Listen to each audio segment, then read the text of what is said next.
Subscribe now and press the bell icon. Never miss an update from Tips Official.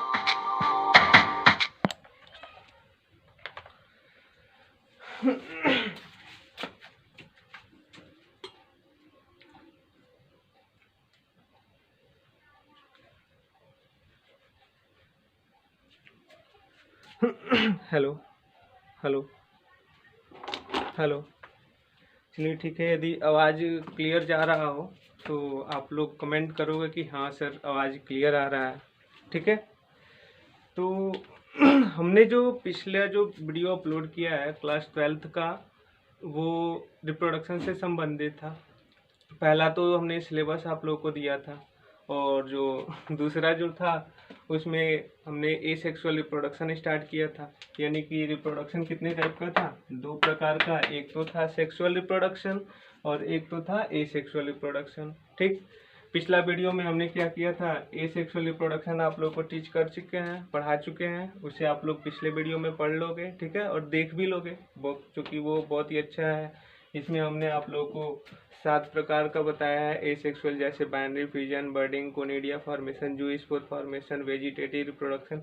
ऐसे करके asexual reproduction में जो हमने आप लोग को समझा चुके हैं, जो पिछले वीडियो में मौजूद है, उसे प्लीज़ आप लोग देख लोगे।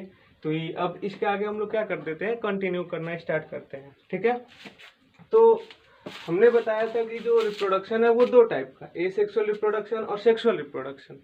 ठीक, अब जो सेक्सुअल रिप्रोडक्शन है इसमें दो तरीके का होता है, एक तो एनिमल में हो सकता है, ठीक, और दूसरा होता है वो प्लांट में हो सकता है। तो जो हम लोग का ये जो सेक्सुअल रिप्रोडक्शन का जो चैप्टर है उसे हम लोग 6 वीडियो में कंप्लीट करेंगे। पहला जो 3 वीडियो होगा वो फ्लावरिंग प्लांट का रिप्रोडक्शन होगा, ठीक है, और जो दूसरा 3 वीडियो होगा वो होगा एनिमल रिप्रोडक्शन में। 3 वीडियो हम बनाएंगे, आप लोग काफ़ी अच्छे से समझ में भी आएगा। और यदि समझ में आए तो आप लोग प्लीज़ लाइक करो, कमेंट भी करो। इसलिए कमेंट करो कि हमें समझ में आया कि हाँ आप लोगों को समझ में आ रहा है कि नहीं। यदि आप लोगों को समझ में आएगा तो आगे वीडियो को हम कंटिन्यू करते रहेंगे। ठीक है, और भी वीडियो पूरा हम ये सोचे हैं कि पूरा जो सीबीएसई पैटर्न का जो भी यूपी बोर्ड का सिलेबस है या फिर सीबीएसई बोर्ड का है, उसका पूरा वीडियो मैं आप लोगों को इस चैनल के माध्यम से प्रोवाइड कर सकूं, और काफ़ी इजी लैंग्वेज में। ठीक है, तो स्टार्ट करते हैं।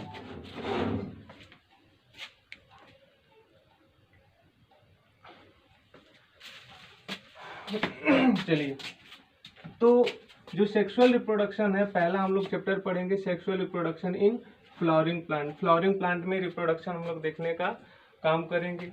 तो यदि हम लोग sexual reproduction in flowering plant में देखते हैं, तो उसमें सबसे पहले किसी भी फ्लावर, कोई भी आप लोग फ्लावर ले लो, उस फ्लावर के 4 पार्ट दिखाई देंगे। कोई भी फ्लावर ले लीजिए आप लोग, हिबिस्कस का ले लीजिए या फिर कोई भी फ्लावर ले लीजिए, उसके 4 ही पार्ट दिखाई देंगे। जो सबसे पहले पार्ट होता है, जो किनारे की तरफ होता है, सबसे बाहरी तरफ होता है, सबसे नीचे की तरफ होता है, इसे हम लोग कहते हैं सेपल कहते हैं। और उसके बाद जो होता है, जो रेड कलर का, रेडिश कलर का पार्ट होता है, उसे हम लोग पेटल कहते हैं। हमने इतना समझ लिया कि जो आपका फ्लावर है, फ्लावर के 4 पार्ट होते हैं। जो पहला पार्ट होता है उसे हम लोग सेपल कहते हैं, जो दूसरा पार्ट होता है उसे हम लोग पेटल कहते हैं। इसमें काफ़ी कंफ्यूजन हो जाता है कि पहले हम पेटल कहें कि पहले सेपल कहें।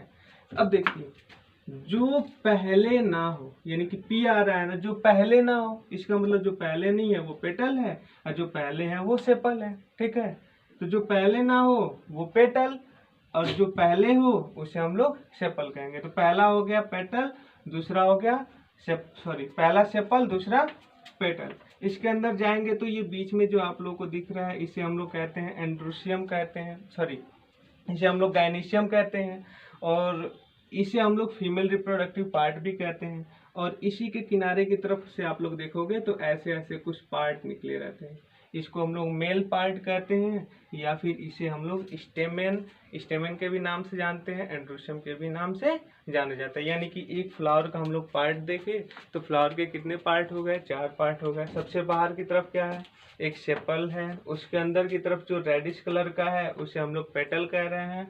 जो सबसे बीच में है, सबसे इनर रीजन में है, इसे हम लोग गायनीशियम कह रहे हैं, और या फिर इसी का पिस्टिल भी नाम है। और इसके बाहर की तरफ ये जो ब्लैकिश कलर का दिखाई दे रहा है, इसे हम लोग कहते हैं एंथर या फिर माइक्रोस्पोरेंजियम भी इसका हम लोग नाम देते हैं। चलिए, लेकिन ये सब शुरू करने से पहले आप लोग जब एसेक्सुअल रिप्रोडक्शन पढ़ते हो, एसेक्सुअल रिप्रोडक्शन पढ़ने के बाद और इसको शुरू करने से पहले कुछ छोटे छोटे टर्म हैं, उस टर्म को आप लोगों को क्लियर करना पड़ेगा। तो ही आप लोग को जो रिप्रोडक्शन है फ्लावरिंग प्लांट में या फिर एनिमल में सेक्सुअल जो रिप्रोडक्शन है तो ही समझ में आएगा, नहीं तो ऐसे काफ़ी कठिन हो जाता है। तो देख लेते हैं वो टर्म क्या है। ये जो साइड में हमने पहले से ही वो टर्म लिख दिया है। पहला टर्म है इसमें गैमेटोजेनेसिस। ठीक, तो गैमेटोजेनेसिस मीन्स यह होता है कि जैसे मान लीजिए टेस्टिस है ना, मान लीजिए टेस्टिस है या फिर मान लीजिए ओवरी है। ठीक, टेस्टिस हुआ या फिर ओवरी हुआ, फीमेल में ओवरी और मेल में टेस्टिस।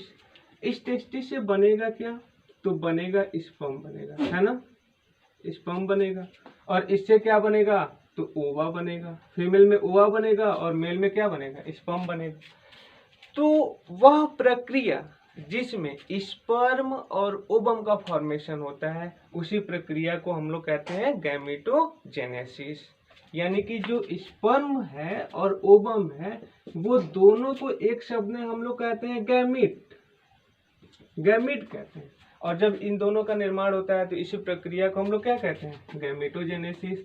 दूसरा है होमोजाइगस और हेट्रोजाइगस कंडीशन। अब देखिए होमोजाइगस और हेट्रोजाइगस कंडीशन क्या होता है। जाइगस मीन्स होता है क्या, जो आपका स्पर्म और ओवम हो, जब दोनों समान हो तो उसे हम लोग कहते हैं होमोजाइगस, और दोनों जब असमान हो तो उसे हम लोग कहते हैं हेट्रोजाइगस कहते हैं। अब आता है फ्लावर। क्या होता है, फ्लावर दो प्रकार के होते हैं। एक तो ऐसा फ्लावर होता है जिसमें सिर्फ और सिर्फ कोई भी रिप्रोडक्टिव पार्ट में से, जैसे यहाँ पे आप लोग देख रहे हो तो दो पार्ट है, एक तो फीमेल वाला भी पार्ट दिखाई दे रहा है ये वाला, और ये आपका मेल वाला भी पार्ट दिखाई दे रहा है। तो यहाँ पे दोनों तरह के मेल भी है और फीमेल भी है। लेकिन वैसे फ्लावर जिसमें मेल हो या फिर एक ही फीमेल हो, तो उस तरह के फ्लावर को हम लोग कहते हैं यूनिसेक्सुअल फ्लावर। यूनिमिस होता है एक, सेक्सुअल मिस रिप्रोडक्टिव पार्ट। जब कोई भी रिप्रोडक्टिव पार्ट में से कोई एक ही हो तो उसे हम लोग यूनिसेक्सुअल फ्लावर कहते हैं। अब थोड़ा सा ध्यान दीजिए, यदि यूनिसेक्सुअल फ्लावर होगा तो या तो गायनीशियम होगा और या तो मेल वाला पार्ट होगा। तो जब मेल वाला पार्ट होगा, मेल वाला पार्ट होने का मतलब क्या, स्टेमेन होगा। तो जब मेल वाला पार्ट होगा यानी कि स्टेमेन होगा, तो उस तरह के फ्लावर को हम लोग कहेंगे स्टेमिनेट फ्लावर कहेंगे। ठीक है, जब उसमें सिर्फ और सिर्फ मेल वाला पार्ट होगा तो उस तरह के फ्लावर को हम लोग स्टेमिनेट फ्लावर कहते हैं। आ रहा है इतना बात समझ में? चलिए कमेंट करते रहिएगा कि आप लोग को आ रहा है कि नहीं समझ में। यदि नहीं समझ में आएगा कमेंट करोगे तो फिर से हम क्या करेंगे, इसे रिव्यू कर लेंगे। जैसे देखिए, एक जो फ्लावर होता है उसके कितने पार्ट होते हैं, 4 पार्ट होते हैं। सबसे बाहर की तरफ ग्रीन वाला होता है उसे हम लोग सेपल कहते हैं। उसके अंदर जो होता है उसे हम लोग पेटल कहते हैं। इसके अंदर जो बीच में होता है इसे गायनीशियम कहते हैं।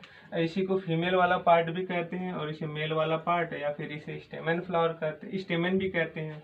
वह फ्लावर जिसमें सिर्फ और सिर्फ स्टेमेन होता है तो इस फ्लावर को स्टेमिनेट फ्लावर कहा जाता है। ठीक है, उस फ्लावर को स्टेमिनेट फ्लावर। और वह फ्लावर जिसमें सिर्फ और सिर्फ गायनीशियम हो और एक गायनीशियम हो तो उस टाइम उसे हम लोग पिस्टिल कहते हैं। और जब सिर्फ फ्लावर में पिस्टिल पाया जाए तो उस तरह के यूनिसेक्सुअल फ्लावर को क्या कहते हैं, पिस्टिलेट फ्लावर के भी नाम से जाना जाता है। यानी कि यूनिसेक्सुअल फ्लावर कितने तरह के हो गए, 2 तरह के। एक तो वो फ्लावर जिसमें मेल होगा उसे स्टेमिनेट फ्लावर, दूसरा वह फ्लावर जिसमें पिस्टिल होगा उसे पिस्टिलेट फ्लावर के भी नाम से जाना जाता है। ये तो हुआ यूनिसेक्सुअल। दूसरा आता है बाइसेक्सुअल। बाइसेक्सुअल के मतलब बाई मिस क्या हो जाता है, 2। अब वो फ्लावर जिसमें एक ही में दोनों तरह के मेल भी पार्ट हो और फीमेल भी पार्ट हो तो उस तरह के फ्लावर को बाइसेक्सुअल फ्लावर कहते हैं। जैसे आपको देखिए, ये जो आपको फ्लावर दिख रहा है हिबिस्कस का, ये क्या है, बाइसेक्सुअल फ्लावर है। इसमें देखिए मेल भी है फीमेल भी है, तो इस फ्लावर को हम लोग क्या कहेंगे, बाइसेक्सुअल फ्लावर कहेंगे। नेक्स्ट आप लोग का जो टॉपिक आता है हैप्लॉइड और डिप्लॉइड। ठीक, नॉर्मली यदि हम लोग देखें एक ह्यूमन बींग में जो क्रोमोसोम की संख्या होती है वो 46 होती है ना। यदि एक हम लोग ह्यूमन बीइंग में देखें कि क्रोमोसोम की संख्या कितनी होती है, तो क्रोमोसोम की संख्या कितनी होगी? 46 होगी। तो अब मान लीजिए जब इससे स्पर्म बनेगा, मान लीजिए इस ह्यूमन से क्या बनता है? स्पर्म बनेगा। तो स्पर्म बनेगा तो इसका जो क्रोमोसोम होगा वह आधा हो जाएगा। तो आधा हो जाएगा तो कितना हो जाएगा? 23 हो जाएगा। तो इसी 23 को हम लोग कहते हैं हैप्लॉइड क्रोमोसोम नंबर। ठीक है, इसी 23 को हैप्लॉइड क्रोमोसोम नंबर कहते हैं और इसको हम लोग n के द्वारा रिप्रेजेंट करते हैं। ठीक है, एक बात ध्यान दोगे, यदि हम लोग 23 को n के द्वारा डिनोट करते हैं तो आप बताओ n इंटू 2 इजक्वल टू कितना हो जाएगा? 46 हो जाएगा कि नहीं हो जाएगा? आप बताओ, n इजक्वल टू कितना है? 23 है और इसे कर दे 2 से तो कितना हो जा रहा है आपका? 46 आ रहा है। यानी कि ये जो 46 है वो क्या है? डिप्लॉयड है और ये जो 23 है ये क्या है? हैप्लॉयड है। आया इतनी बात समझ में? जरूर कमेंट करोगे, यदि ये बात समझ में आया होगा तो कहोगे यस सर समझ में आया है। ठीक है, तो आप लोग समझते रहोगे और कमेंट भी करते रहोगे कि समझ में आ रहा है कि नहीं तो हम समझ नहीं पाएंगे। आप लोग को समझ में आ रहा है कि नहीं आ रहा है, फिर हम लोग आगे बढ़ जाएंगे। चलिए, तो ये क्या हो गया? हमने बताया हैप्लॉइड क्या है? 23 क्या है? हैप्लॉइड है। और हैप्लॉइड को किससे डिनोट करते हैं? स्मॉल n से डिनोट करते हैं। और ये जो 46 है वो क्या है? डिप्लॉयड है। हमने क्या किया? n into 2। इसीलिए कभी कभी आप लोग कहीं देखोगे जहाँ पे डिप्लॉयड लिखा रहता है वहां पे 2n लिखा रहता है। आप लोग ध्यान दोगे, कहीं बुक में देखोगे 2n का मतलब क्या? डिप्लॉयड। और n का मतलब क्या हो जाता है? हैप्लॉइड हो जाता है। इतना बात समझ में आ गई। नेक्स्ट आते हैं क्रोमोसोम। ठीक है, अब ह्यूमन बीइंग में जो क्रोमोसोम होता है वो क्रोमोसोम हम आप लोगों को बताएं अभी कि जो ह्यूमन बीइंग में क्रोमोसोम होता है वो तो 46 होता है ना? अब ये जो 46 है तो 46 में जो 44 क्रोमोसोम होते हैं इसको हम लोग कहते हैं आटोसोम। इसे हम लोग कहते हैं आटोसोम। लेकिन अब बच गया क्या? शेष जो 2 क्रोमोसोम, या तो XX होगा या फिर क्या होगा? XY होगा। तो इन दोनों क्रोमोसोम को हम लोग कहते हैं सेक्स क्रोमोसोम के भी नाम से जानते हैं। तो यानी कि ह्यूमन बीइंग में यदि एक नॉर्मल ह्यूमन में देखते हैं तो उसमें क्रोमोसोमों की संख्या कितनी होती है? 46 होती है। 46 में 44 जो होता है वो आटोसोम होता है और बाकी जो 2 पेयर ऑफ क्रोमोसोम होते हैं उसे हम लोग सेक्स क्रोमोसोम होते हैं कहते हैं। वो XX भी हो सकता है और XY भी हो सकता है। बात आई समझ में ये क्रोमोसोम वाली? चलिए नेक्स्ट, अब ये जो आता है जाइगोट। ठीक है, जब स्पर्म और ओवम, मान लीजिए यदि हम बात करें कि यह एक मेल है और यह एक फीमेल है, इनसे क्या बनेगा? स्पर्म बनेगा और इससे क्या बन जाएगा? ओवम बनेगा। तो दोनों क्या करेंगे? फर्टिलाइज करेंगे और फर्टिलाइज करके क्या बनाएंगे? जाइगोट बनाएंगे। अब कोई पूछेगा जाइगोट क्या होता है तो आप लोग कहोगे zygote is the group of cells which are form in between the two opposite sex gamete are called as zygote। अब जाइगोट क्या होता है? जाइगोट 2 अपोजिट सेक्स गैमेट्स के मिलने से जो बना हुआ सेल्स होता है उसे ही हम लोग क्या कहते हैं? जाइगोट के नाम से भी जाइगोट के नाम से जाना जाता है। अब देखिए थोड़ा सा, जब जाइगोट बनेगा तो जाइगोट बनने की प्रक्रिया में एक मेल और एक फीमेल आकर के फ्यूज हुए ना, तो इस प्रक्रिया को हम लोग कहते हैं फर्टिलाइजेशन। यानी जाइगोट कब बनेगा? जब फर्टिलाइजेशन होगा तब जाकर के जाइगोट बनेगा। अब देखिए इस जब जाइगोट बन जाता है तो यह जो जाइगोट है वो डिवाइड करने लगता है, सेल डिवीजन करने लगता है। यानी कि 1 से 2 बनेगा, 2 से 4 बनेगा और ऐसे बार बार डिवाइड करके एम्ब्रियो का फॉर्मेशन करता है और इसी एम्ब्रियो के फॉर्मेशन की प्रक्रिया को एम्ब्रियोजेनेसिस के नाम से जाना जाता है। चलिए, तो ये टर्म आप लोग को हम समझ रहे हैं, क्लियर हो गया होगा। एक बार रिव्यू कर देते हैं। गैमेटोजेनेसिस क्या होता है? स्पर्म और ओवम के फॉर्मेशन की प्रक्रिया को गैमेटोजेनेसिस कहते हैं। होमोजाइगस और हेटेरोजाइगस कंडीशन क्या होता है? होमोजाइगस मतलब जो दोनों गैमेट्स एक समान हो, होमोजाइगस। जब असमान हो, हेटेरोजाइगस। यूनिसेक्सुअल फ्लावर क्या होता है? जब किसी भी फ्लावर में एक ही रिप्रोडक्टिव पार्ट हो, आइदर मेल आइदर फीमेल, तो उसे यूनिसेक्सुअल फ्लावर कहते हैं। इसमें या तो स्टेमेन होगा तो स्टेमिनेट फ्लावर, यदि पिस्टिल होगा तो पिस्टिलेट फ्लावर। ठीक है, नेक्स्ट बाइसेक्सुअल फ्लावर क्या होते हैं? वैसे फ्लावर जिसमें दोनों तरह के रिप्रोडक्टिव पार्ट हो, यानी कि मेल भी हो फीमेल भी हो। जैसे ये हिबिस्कस का आपका जो फ्लावर दिख रहा है, इसमें फीमेल वाला पार्ट भी है, मेल वाला भी पार्ट है। तो इस तरह के फ्लावर को हम लोग क्या कहते हैं? बाइसेक्सुअल फ्लावर कहते हैं। हैप्लॉइड क्या होता है? जिसमें क्रोमोसोम नंबर आधी हो, 46 का आधा हो। जैसे मान लेते हैं हमारे में 46 है, 46 का आधा करेंगे तो क्या हो जाएगा? 23 क्रोमोसोम नंबर क्या होता है? हैप्लॉइड होता है। लेकिन डिप्लॉइड क्या होते हैं? जिसमें क्रोमोसोम नंबर डबल हो। जैसे मान लीजिए 46 क्या है? डबल है, तो इसे हम लोग डिप्लॉइड करते हैं। इसे 2n से रिप्रेजेंट करते हैं और इसे n से रिप्रेजेंट करते हैं। क्रोमोसोम क्या होता है? ह्यूमन बीइंग में क्रोमोसोम की संख्या कितनी होती है? 46 होती है। 46 में जो 44 होता है वो क्या होता है? ऑटोसोम होता है। बचे 2 क्रोमोसोम क्या होते हैं? सेक्स क्रोमोसोम होते हैं। जैसे हमने जो बताया यहाँ पे, जो 2 क्रोमोसोम XX हो तो ये इसे फीमेल क्रोमोसोम कहते हैं, और XY हो तो इसे मेल क्रोमोसोम कहते हैं। चलिए ठीक है। जाइगोट क्या होता है? जाइगोट 2 अपोजिट सेक्स गैमेट्स के फ्यूजन के फलस्वरूप बनता है, उसे हम लोग जाइगोट कहते हैं। जाइगोट बनने में एक प्रक्रिया होती है, इसी प्रक्रिया को क्या कहते हैं? फर्टिलाइजेशन कहते हैं। जब फर्टिलाइजेशन होता है तो जो जाइगोट है वो बार बार सेल डिवीजन करता है, और सेल डिवीजन करके एम्ब्रियो का फॉर्मेशन करता है, और इसी एम्ब्रियो के फॉर्मेशन की प्रक्रिया को एम्ब्रियोजेनेसिस के नाम से जाना जाता है। चलिए, ये टर्म हम समझ रहे हैं, आप लोग को इतनी टर्म क्लियर हो गई होगी, और इसे आप लोग अपने कॉपी में नोट कर लोगे। ठीक है।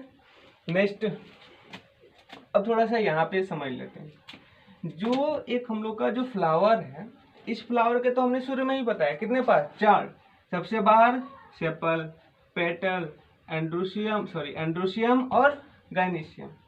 अब जो ये पहला दिख रहा है जो सेंट्रल रीजन में, इसे हम लोग कहते हैं एंड्रोसियम के नाम से जाना जाता है, इसे हम लोग गाइनेसियम के नाम से जाने जाते हैं। जैसे देखिए, इसी को हम थोड़ा सा डिटेल कर दे रहे हैं यहाँ पे। तो इसे हम लोग कहते हैं गाइनेसियम। इसका नाम क्या है? गाइनेसियम। जब कई हो तो उसे हम लोग गाइनेसियम कहेंगे, लेकिन जब अकेला हो तो उसे हम लोग पिस्टिल कहेंगे। इसीलिए तो आता है पिस्टिलेट फ्लावर। यहाँ पे ध्यान दीजिए, पिस्टिल क्या होता है? गाइनेसियम का ही नाम है। जब अकेला हो तो उसी फ्लावर को पिस्टिलेट फ्लावर भी कहते हैं। अब यहाँ पे ध्यान दीजिए, एक जो पिस्टिल है, पिस्टिल के यदि भाग को देखेंगे तो इसमें 3 पार्ट दिखाई देते हैं। सबसे नीचे की तरफ जो दिखता है, ये जो स्वालन पोर्शन आप लोगों को दिख रहा है, इस स्वालन पोर्शन को हम लोग ओवरी कहते हैं। इसके ऊपर आप लोग देख रहे हो जो नैरो रीजन है, ठीक, इसे हम लोग स्टाइल कहते हैं। और ऊपर जो डिस्क शेप्ड दिख रहा है, ऐसे कुछ दिख रहा है डिस्क शेप्ड, तो इस डिस्क शेप्ड की स्ट्रक्चर को हम लोग स्टिग्मा के नाम से जाना जाता है। यानी कि जो फीमेल वाला पार्ट है गाइनेसियम या पिस्टिल, उसके कितने पार्ट हो गए? 3 पार्ट, स्टिग्मा, स्टाइल और ओवरी। अब एक बात ध्यान दीजिएगा, इसी गाइनेसियम को आपके बुक में मिलेगा मेगा स्पोरेंजियम। इसी गाइनेसियम का दूसरा नाम क्या है? Mega sporangium. ठीक, अब ध्यान दीजिए, यह जो मेगा स्पोरेंजियम है, इसमें एक स्टॉक लाइक ऐसे संरचना आप लोगों को देखने को मिल रही होगी, तो इसे हम लोग कहते हैं प्लेसेंटा। आया बात समझ में? ये जो स्टॉक लाइक संरचना देखने को मिल रहा है, इसे हम लोग कहते हैं प्लेसेंटा। और प्लेसेंटा से ये जो छोटे छोटे संरचना दिखाई दे रहे हैं, गोल गोल कुछ राउंडेड संरचना दिख रहा है क्या आप लोग को? हाँ, तो ये जो राउंडेड संरचना दिख रहा है, तो इसे हम लोग कहते हैं ओव्यूल। पहले हमने देखा कि गाइनेसियम के 3 पार्ट, ओवरी, स्टाइल और स्टिग्मा, और इसके जो ओवरी है, ओवरी के अंदर लगा रहता है प्लेसेंटा, और प्लेसेंटा से क्या लगा रहता है? ओव्यूल लगा रहता है। ठीक है, प्लेसेंटा से क्या लगा है?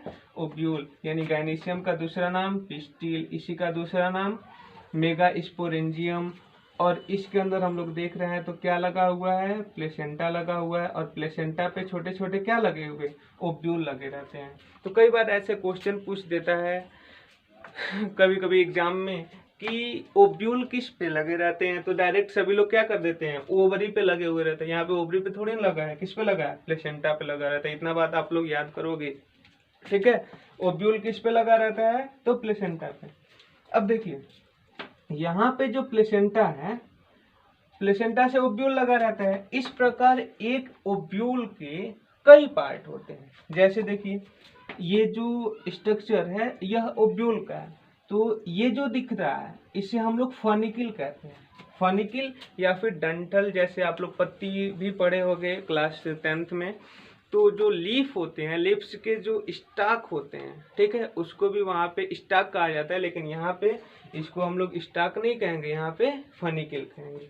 यानी कि ओब्यूल का जो पहला पार्ट है फॉनिकल, इसके ऊपर वाला जो पार्ट होता है इसे हम लोग कहते हैं चलेजा, CHALAZA, चलेजा, ठीक है।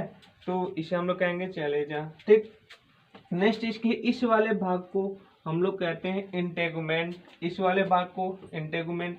और जो सेंट्रल रीजन वाला पार्ट है इसे हम लोग न्यूसेलस कहते हैं, न्यूसेलस। ध्यान दीजिए, न्यूक्लियस मत लिख दीजिएगा, ये है न्यूसेलस है। यानी कि सबसे पहले फॉनिकल, चैलेजा और न्यूसेलस। इस न्यूसेलस के बीच में देखोगे आप लोग ऐसे कुछ राउंडेड शेप का स्ट्रक्चर दिख रहा है, इसे हम लोग कहते हैं एम्ब्रियो सैक। इसको हम लोग कहेंगे एम्ब्रियो सैक, SAC, ठीक है। ध्यान दीजिए, क्यों इसे एम्ब्रियो सैक कह रहे हैं, क्योंकि यहीं पे अब एम्ब्रियो जो है यहीं पे एक न्यूक्लियस होता है और यहीं पे आकर के फर्टिलाइज करेगा। कभी कभी एग्जाम में पूछता है इस एम्ब्रियो सैक में न्यूक्लियस की संख्या कितनी होती है। तो यहाँ पे समझिए, समझा रहे हैं। जैसे मान लीजिए यह एम्ब्रियो सैक है ना, तो यह मान लीजिए एम्ब्रियो सैक है। इतने वाले पार्ट को हमने क्या कर दिया, यहाँ पे ला दिया है। तो यह मान लीजिए एम्ब्रियो सैक। जब एम्ब्रियो सैक का डेवलपमेंट होगा तो वहाँ पे न्यूक्लियस कितना होगा, 1 होगा। और यह न्यूक्लियस डिवाइड कर लेता है, 3 बार माइटोटिक डिवीजन करता है। अब ध्यान दीजिए, यदि एक बार माइटोटिक करेगा तो 1 से कितनी सेल बनेगी, 2 सेल। जब दूसरी बार करेगा तो 2 से कितना बनेगा, 2 से 4 सेल। और जब तीसरी बार करेगा तो 4 से कितना बन जाएगा, 8 सेल बन जाएगा। अब सपोज कीजिए इसमें क्या हो गया है, 8 सेल बन चुके हैं, 4 4 8, ठीक है। तो इसमें से 4 ऊपर चले जाते हैं और 4 नीचे चले जाते हैं। जैसे 1 2 3 4, और यहाँ पे 1 2 3 और 1 4, 4 ऊपर चले गए, 4 नीचे। लेकिन ऊपर से 1 और नीचे से 1 बीच में आकर के फ्यूज हो जाते हैं, ऊपर से 1 और नीचे से 1 बीच में आकर के फ्यूज हो जाते हैं।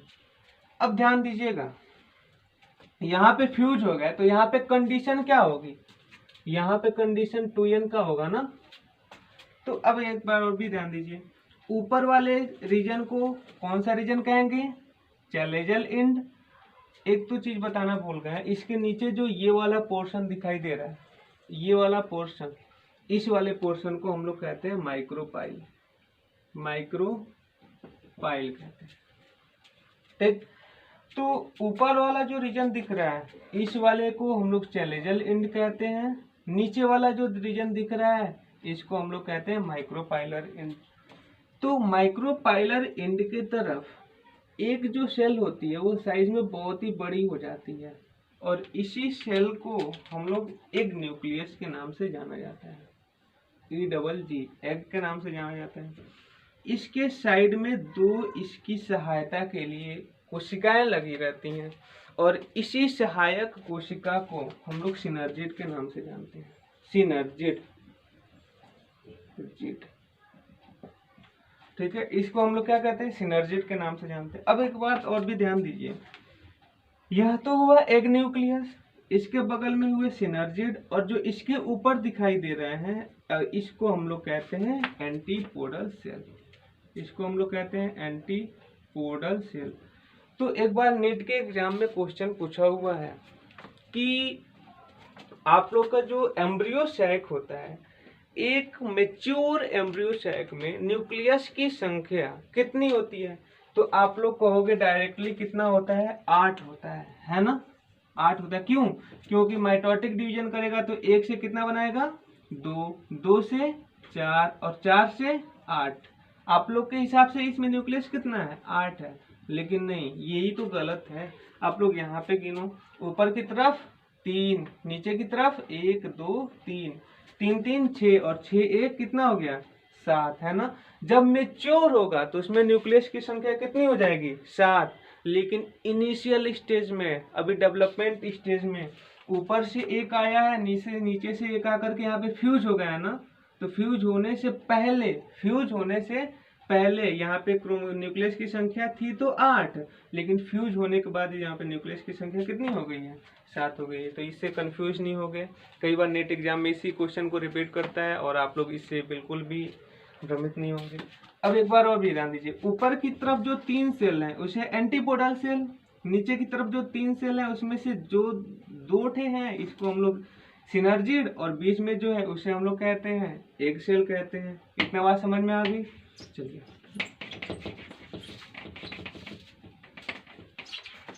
अब देखिए, अभी तक तो हमने आप लोगों को पढ़ाया है कि फ्लावर के पार्ट में हमने ये समझा दिया कि जो गायनीशियम है, गायनीशियम के 3 part, stigma, style, ovary, ovary के अंदर प्लेसेंटा, प्लेसेंटा इसी को हम लोग क्या कहते हैं? गायनीशियम या पिस्टिल के नाम से जाना जाता है। इसी का दूसरा नाम क्या है? माइक्रोस्पोरेंजियम नाम है। इस प्लेसेंटा के ऊपर क्या लगा रहता है? ओब्यूल लगा रहता है, और ओब्यूल का हम लोग स्ट्रक्चर देखेंगे तो वो ऐसे कुछ दिखाई देता है। ठीक, इसमें ओब्यूल का देखेंगे तो एक जो पार्ट होता है फनिकिल, ऊपर की तरफ चैलेजा, इधर की तरफ इंटेगुमेंट, इधर की तरफ इंटेगुमेंट। ठीक, और ये जो नीचे वाला जो पोर दिखाई देता है इसे हम लोग क्या कहते हैं? माइक्रोपाइल पोर के नाम से जाना जाता है। इसमें न्यूक्लियस की संख्या एम्ब्रियो सैक में शुरुआती स्टेज में कितना होता है? 8 होता है, लेकिन बाद में कितना हो जाता है? 7 हो जाता है। ठीक, इस वीडियो को कई बार रिटर्न करके देखेंगे कि आप लोग को तुरंत ये पूरा माइंड में फिट हो जाए। ठीक है, अब देखिए थोड़ा सा, यह जो है इस वाले को तो फीमेल पार्ट कह रहा है ना, लेकिन यह जो पार्ट दिखाई दे रहा है, यह वाला एक को इसको हटा लेते हैं तो इसके ऊपर की तरफ एक गुंडी जैसा कुछ दिख रहा है और ये फिलामेंट दिख रहा है, इसको हम लोग दिखा लेते हैं। तो इसको हम लोग कहते हैं स्टेमेन के नाम से इसको जाना जाता है। ठीक है, और स्टेमेन का यदि भाग देखेंगे तो सबसे ऊपर की तरफ दिखाई दे रहा है, उसे हम लोग एंथर कहते हैं। ठीक, और एंथर के जो नीचे धागे सदृश दिख रहा है इसे हम लोग फिलामेंट कहते हैं। फिलामेंट में धागा ही होता है तो इसे हम लोग कहते हैं फिलामेंट। आप लोग एक बात बताओ, यहाँ पे जो गायनीशियम था, गायनीशियम को आप लोग कह रहे थे क्या? Mega sporangium. तो यहाँ पे इसको क्या कहेंगे? माइक्रोस्पोरेंजियम। दोनों में डिफरेंस याद कीजिए, जो फीमेल वाला पार्ट है वो क्या है? मेगा स्पोरेंजियम, लेकिन आप लोग का मेल वाला जो पार्ट है उसका नाम क्या है? माइक्रोस्पोरेंजियम। इसमें जो ओब्यूल बनता है, ध्यान दीजिए, इसमें जो ये ओब्यूल बन रहा है तो इस ओब्यूल का दूसरा नाम है माइक्रोस्पोर, लेकिन इसमें जो स्पोर बनेंगे उसका नाम हो जाएगा माइक्रोस्पोर। इसमें मेगा स्पोर, उसमें माइक्रोस्पोर। इतनी बात समझ में आ गई होगी, है ना? चलिए अब एक बात ध्यान दीजिए, यह जो माइक्रोस्पोरेंजियम है, माइक्रोस्पोरेंजियम के कितने पार्ट? 3 है ना। पहला एंथर, कनेक्टिव और फिलामेंट। जो एंथर होते हैं, एंथर कैसे दिख रहा है वो नॉर्मली हम लोग देखना चाहें तो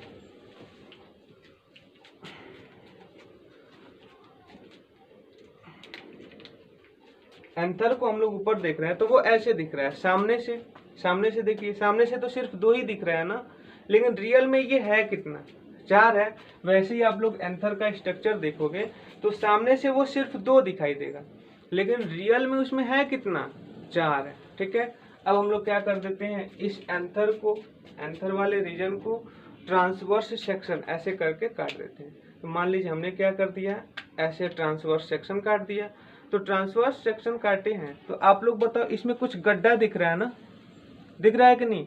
और इसमें जो गड्ढा दिख रहा है, इसी गड्ढा को साइंस की भाषा में सैक कहा जाता है। जैसे मान लीजिए ये मेरा हैंड है तो यहाँ पे देखो कुछ गड्ढा दिख रहा है, यहाँ पे भी कुछ ऐसे करिए, कुछ गड्ढा दिख रहा है। तो यह जो है, इसमें हमने ट्रांसवर्स सेक्शन काटा तो इसमें क्या दिखा? कुछ गड्ढा दिखा, और इसी गड्ढा को हम लोग सैक कहते हैं। जैसे यहाँ पे सैक हो तो ये हैंड का सैक है, वैसे ही वह सैक जो कि एंथर में पाया जाए तो उसे ही हम लोग कहते हैं एंथर सैक। आया बात को समझ में? एंथर सैक का स्ट्रक्चर कैसे होगा? एंथर सैक का स्ट्रक्चर ऐसे होगा, देख लीजिए। ठीक, शुरुआती स्टेज में तो ऐसे था, 2 दिख रहा है, लेकिन रियल में है कितना? ये 4 है, और इसमें सैक कितना दिखाई देगा? तो 4 सैक दिखाई मिलेगा, और इसी सैक को हम लोग एंथर सैक के नाम से जाना जाता है। ठीक है, आगे थोड़ा सा समझिए। यह जो एंथर सैक है इसके अंदर बहुत ही छोटे छोटे स्पोर का फॉर्मेशन होता है, माइक्रो स्पोर का, बहुत ही छोटे छोटे होते हैं, बहुत ही माइक्रो होते हैं, तो इसीलिए इस स्पोर को हम लोग नाम देते हैं क्या, माइक्रो स्पोर। और इसी माइक्रो स्पोर का नाम क्या है, पॉलन ग्रेन। आप लोग बताओ यहाँ पे थोड़ा सा, जो एंथर सैक है, एंथर सैक्स से किसका फॉर्मेशन हो रहा है, स्पोर का फॉर्मेशन हो रहा है ना। हमने बताया है कि किसी भी ह्यूमन में हो या फिर किसी प्लांट में हो, टेस्टिस हो या फिर एंथर हो, एंथर से जब उसके गैमेट्स का फॉर्मेशन होगा तो इसी प्रक्रिया को तो कहेंगे गैमेटोजेनेसिस। हमने यहाँ पे शुरुआती दौर में बता दिया गैमेटोजेनेसिस क्या होता है, the formation of the gametes from the parental cell are the called as gametogenesis. वैसे यहाँ भी देखो जो एंथर सैक है वो एंथर सैक्स से क्या फॉर्मेशन हो रहा है, स्पोर का फॉर्मेशन हो रहा है, और इसी प्रक्रिया को हम लोग क्या कहते हैं, गैमेटोजेनेसिस कहते हैं। आई बात इतनी समझ में। चलिए, अब जो एंथर सैक से गैमेट का फॉर्मेशन हो गया, तो ये जो स्पोर है, इसी स्पोर का नाम है, दूसरा नाम माइक्रोस्पोर, और इसी का तीसरा नाम क्या है, पॉलन ग्रेन नाम है। अब हम लोग एक पॉलन ग्रेन का स्ट्रक्चर हम लोग देखेंगे। तो पॉलन ग्रेन में थोड़ा सा इससे माइक्रोस्कोप से जूम कर दे रहा है कि बड़ा दिखाई दे। तो ये जो स्पोर है पॉलन ग्रेन में दो रीजन दिखाई देते हैं। एक जो सबसे आउटर मेम्ब्रेन होता है इसे हम लोग कहते हैं एक्जाइन, बाहर वाले को एक्जाइन कहते हैं। अंदर वाला जो रीजन होता है, अंदर वाला जो मेम्ब्रेन होता है उसे हम लोग कहते हैं इंटाइन, इंटाइन कहते हैं। यानी कि हमने एक जो पॉलन ग्रेन है, पॉलन ग्रेन का हमने जब स्ट्रक्चर देखा तो इसमें कितने रीजन दिखाई दिए हैं, दो तरह के रीजन। एक बाहर की तरफ दिखाई दिया जिसे हम लोग एक्जाइन कह रहे हैं, एक अंदर की तरफ दिखाई दिया उसे हम लोग इंटाइन कह रहे हैं। अब ध्यान दीजिए थोड़ा, यह जो एक्जाइन है यह एक मटेरियल का बना रहता है। एक्जाइन जो है वह एक मटेरियल का बना रहता है जिस मटेरियल का नाम है स्पोरोपोलेनिन, स्पोरोपोलेनिन। ठीक है, कई बार ये भी एग्जाम में पूछ सकता है कि जो एक्जाइन होता है यानी कि बाहर वाला जो रीजन होता है, आप लोग कहोगे क्या ये प्लांट है, सर ये तो सेलुलोज का बनेगा। नहीं, यहाँ पे जो स्पोर है ना, इसलिए ये जो बनेगा स्पोरोपोलेनिन। यहाँ पे देखिए ये जो एक्जाइन है वो किसका बनेगा, स्पोरोपोलेनिन का बना रहता है। अब ध्यान दीजिए, एक जो ऐसे इमेजिंग कीजिए, एक बड़ा सा गुब्बारा, ठीक है ना, और उस गुब्बारे के अंदर एक और भी छोटा सा गुब्बारा। तो एक तो ये तो बड़ा सा गुब्बारा हुआ ना, एक्जाइन क्या हुआ, बड़ा सा गुब्बारा हुआ, और उसके नीचे उसके अंदर एक और भी छोटा सा गुब्बारा हुआ जिसका नाम क्या कर दिए, इंटाइन रख दिए, और इसके अंदर न्यूक्लियस की संख्या 1 होती है। यह जो न्यूक्लियस होता है, जैसे आप लोग फीमेल में देखे थे, फीमेल में कितना बना था, 8 बना था ना, लेकिन यहाँ पे जो है यह डिवाइड करके 2 सेल बनाएगा, एक बाहर की तरफ बनाएगा और एक इधर की तरफ बनाएगा। तो जो एक सेल होता है, एक को हम लोग कहते हैं जेनरेटिव सेल, ये भी याद रख लीजिएगा, जेनरेटिव सेल। ये एग्जाम में बहुत ही पूछता है, जेनरेटिव सेल का फंक्शन क्या होता है। जो दूसरा होता है इसे हम लोग कहते हैं वेजिटेटिव सेल, वेजिटेटिव सेल, और एक को जेनरेटिव सेल। एक बात याद कर लीजिए, जो एक्जाइन होता है इस एक्जाइन के ऊपर बहुत ही छोटे छोटे पोर पाए जाते हैं, एक्जाइन के ऊपर पोर पाए जाते हैं। अब बताओ, यह जो पूरी स्ट्रक्चर दिख रही है ये किसका है, पॉलन ग्रेन का है ना, इसीलिए वह पोर, वह छिद्र जो पॉलन ग्रेन पर दिखाई देती है उसे हम लोग कहते हैं पॉलन पोर, उसे हम लोग क्या कहेंगे, पॉलन पोर। पोर मीन्स होता है छिद्र, मीन्स वह पोर जो पॉलन ग्रेन के ऊपर दिखाई दे उसे हम लोग कहते हैं पॉलन पोर के नाम से। आ रहा है बात समझ में, ठीक है, हाँ समझते चलिए। यानी कि पॉलन पोर क्या होते हैं, जो पॉलन ग्रेन के ऊपर दिखाई दे रहा है उसी पोर को, इसी छिद्र को, ये जो छोटा छोटा छिद्र दिखाई दे रहा है ना, इसी छिद्र को हम लोग पॉलन पोर के नाम से जाना जाता है। एक बात ध्यान दीजिए, हमने बताया है क्या, जो इनर रीजन इंटाइन है वो डिवाइड होकर के जनरेटिव सेल बनाया और एक क्या बनाया, वेजिटेटिव सेल।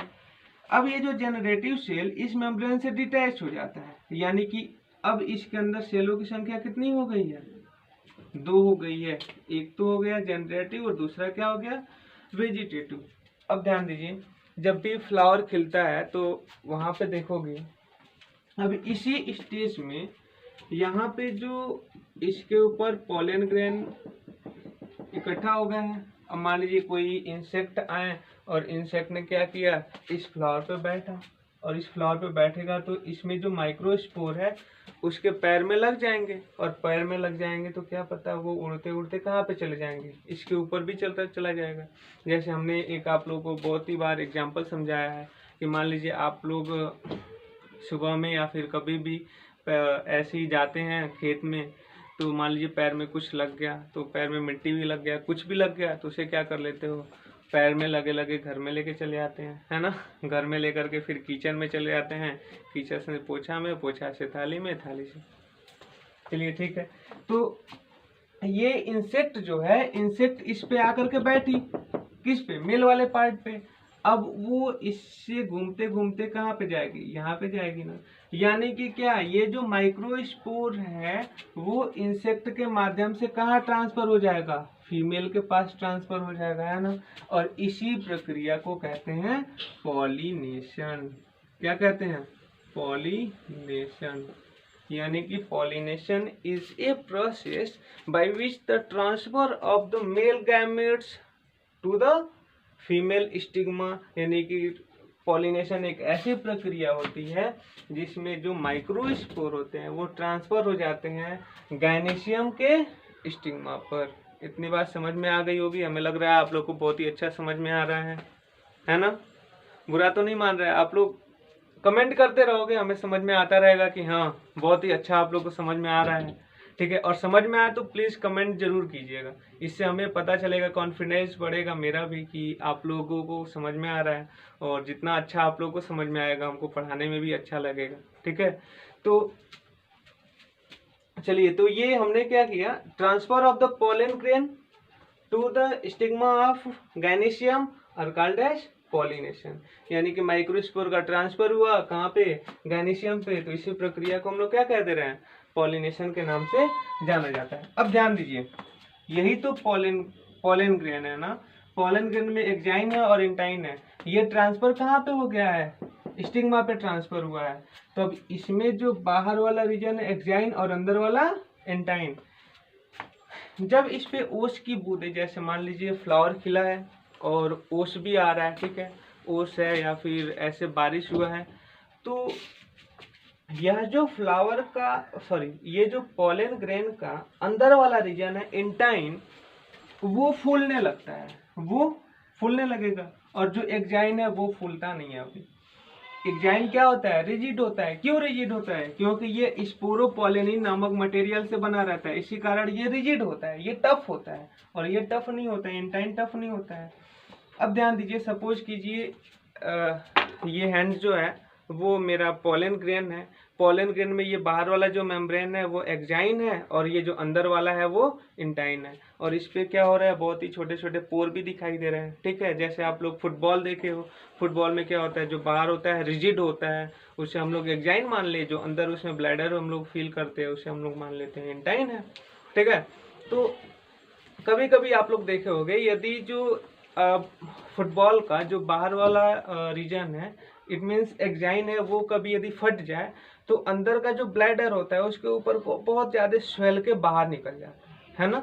तो यहाँ भी कुछ कंडीशन ऐसा ही होता है जिसके कारण से यह जो एक्जाइन है, एक्जाइन के बाद तो एक्जाइन के पास पोर है बहुत ही छोटे छोटे, और ये फूलने के कारण, इंटाइन के फूलने के कारण ये जो यहाँ वाला रीजन होता है वो इसके ऐसे ट्यूब के रूप में बाहर निकल, जहाँ जहाँ पोर होगा वहां से वो क्या होगा, ट्यूब के रूप में बाहर निकल जाता है, ठीक है।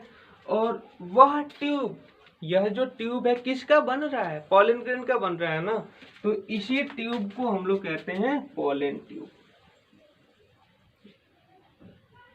इस ट्यूब को हम लोग क्या कहेंगे, पोलन ट्यूब। पोलन ट्यूब समझ में आया। जैसे हमने बताया कि जो एक्जाइन है वो तो रिजिड होता है, टफ होता है, लेकिन उसके अंदर जो इंटाइन है वो स्वेल करके इसके नीचे की तरफ से बाहर निकलता है और इसी बाहर जो निकल रहा है इसी ट्यूब को हम लोग क्या कहते हैं, पोलन ट्यूब के नाम से जाना जाता है। अब देखो यहाँ पे इंटाइन के अंदर कितने सेल बने थे, दो तरह के सेल, एक तो बना था वेजिटेटिव सेल और एक बना था जनरेटिव सेल, और ये दोनों घूमते घूमते चले आते हैं किसमें, पोलन ट्यूब में चले, पोलन ट्यूब में आ गए कौन, जनरेटिव सेल और वेजिटेटिव सेल। अब इसी स्पोर को ला करके हम लोग क्या कर देते हैं, यहाँ पे रख दे, है कि बात नहीं। ये जो पोलन ग्रेन है, पॉलिनेशन हुआ है ना, तो पॉलिनेशन हुआ है तो इसको उठा करके हम लोग यहाँ पे रख दे।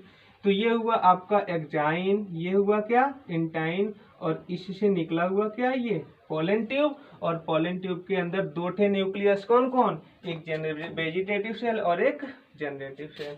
और इसके बाद से जब पॉलिनेशन हो जाता है तो जो पोलन ट्यूब होता है वो स्टिग्मा के अंदर एंट्री किया, फिर स्टाइल के अंदर एंट्री किया, और फिर एंट्री करते करते किस में चला जाता है, ओवरी में चला जाएगा।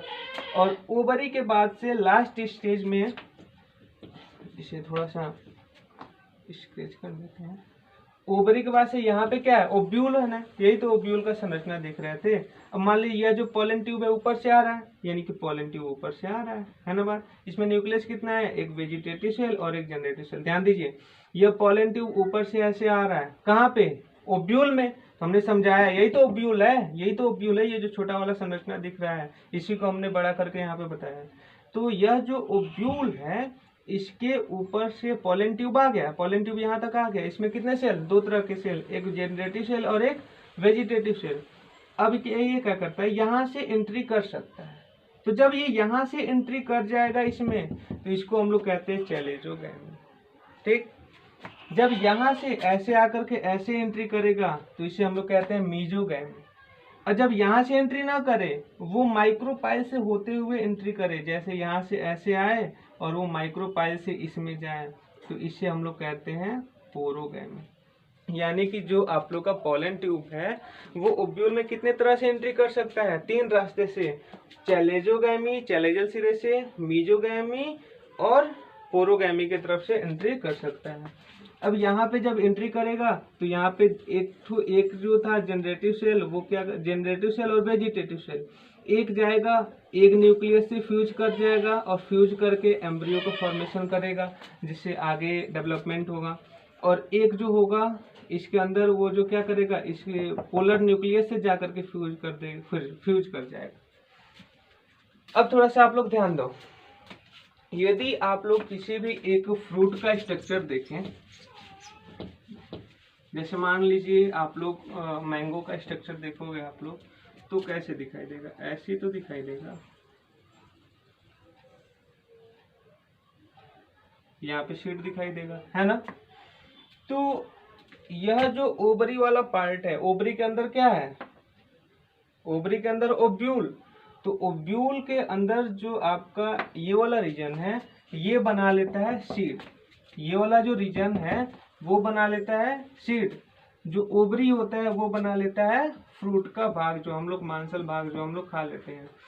अब ये जो फ्लावर का पार्ट है, तो ये वाला पार्ट तो फ्रूट ने बना लिया, और बाकी सब ये सब क्या हो जाते हैं, पेटल और सेपल, वो क्या हो जाते हैं, गिर जाते हैं, झड़ जाते हैं।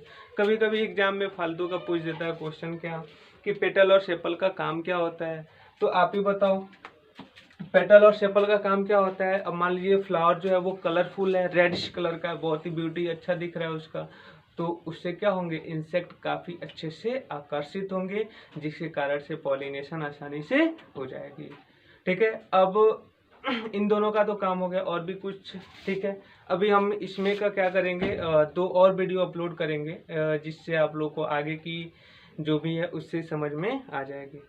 यानी कि हम लोग एक बार रिवीजन कर लेते हैं। पहला चैप्टर, पहला जो वीडियो हमने पढ़ा था वो सिलेबस हमने उसमें बताया था। दूसरा वीडियो में एसेक्सुअल रिप्रोडक्शन बताए थे। तीसरा वीडियो ये, इसमें हमने क्या बताया, सेक्सुअल रिप्रोडक्शन फ्लावरिंग प्लांट में बताया। अब जो चौथा वीडियो अपलोड करेंगे वो फ्लावरिंग प्लांट से ही रिलेटेड होगा, और फ्लावरिंग प्लांट से 3 वीडियो अपलोड करेंगे, जिससे आप लोग का ये पूरा चैप्टर खत्म हो जाएगा। और अगला जो 3 वीडियो होगा, हमने बताया रिप्रोडक्शन के 6 वीडियो, ठीक है। तो अगला जो वीडियो होगा 3 अपलोड करेंगे एनिमल रिप्रोडक्शन का, ठीक है। Thank you. और एक और भी बात कमेंट ज़रूर कीजिएगा, जिससे हमें समझ में आए कि आप लोगों को समझ में आ रहा है कि नहीं। यदि आप लोगों को यदि समझ में आया तो मैं और भी अच्छे से, मेरे में कोई मिस्टेक हो, हमारे हमसे जो नहीं समझ में आया, आप लोग को जो मिस्टेक हो रहा है वो आप लोग हमें कमेंट करके बताओगे और मैं उसे सुधारने का प्रयास करूँगा। ठीक है, थैंक यू वेरी मच।